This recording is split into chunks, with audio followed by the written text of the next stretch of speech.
Bonjour les randonneurs. Aujourd'hui je vous parle d'un sujet auquel on ne pense pas forcément quand on commence à profiter du plein air, les règles d'accès à la nature.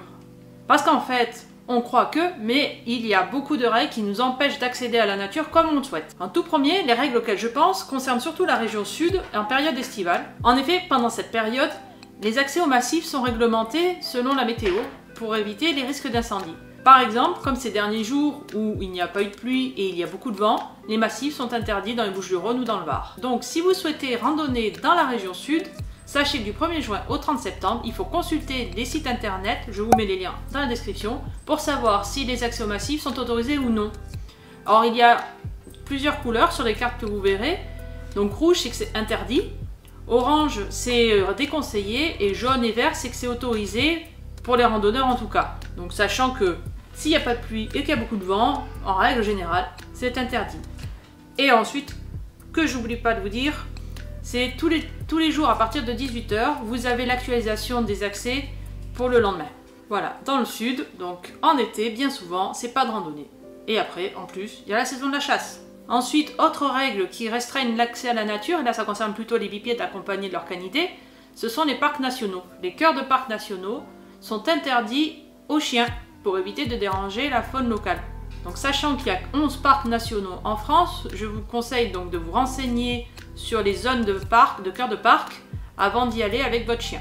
Donc voilà, on a fait le tour des informations faciles à obtenir en ce qui concerne les autorisations d'accès ou non. Maintenant on va passer à quelque chose de beaucoup plus complexe. Savez-vous qu'en France, 3/4 des forêts sont en fait des forêts privées? Non?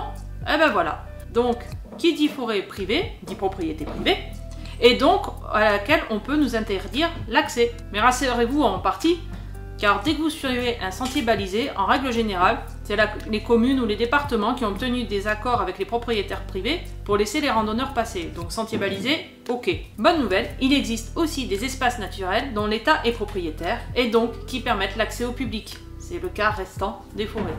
Donc ce sont les forêts communales qui appartiennent à la commune ou les forêts domaniales qui appartiennent au département. En plus, l'État, dans ce cas précis les collectivités territoriales, doivent l'entretien des espaces naturels. Enfin, petit exemple spécifique à ma région, je n'en connais pas d'autres, mais si vous avez des exemples, mettez en commentaire. Il s'agit d'espaces naturels dont l'accès est prédisposé à une réservation préalable. Il s'agit, je ne sais pas si vous en avez entendu parler, de la calanque de Sugiton.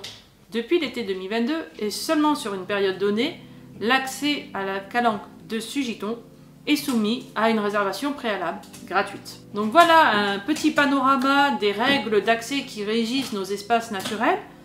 Donc le mieux c'est quand même de choisir un lieu où vous souhaitez randonner et de vous renseigner un petit peu au préalable pour savoir ce qui est autorisé ou non. En général, si vous appelez les offices du tourisme, ils peuvent vous donner de bons renseignements là-dessus. Alors à l'inverse de la France, en faisant mes recherches, j'ai remarqué donc qu'il y avait des pays, surtout les pays nordiques, comme la Suède, pour lesquels l'accès à la nature est un droit constitutionnel et donc propriété privée ou non, vous avez le droit à accéder à tous les espaces naturels sous réserve de respecter les lieux.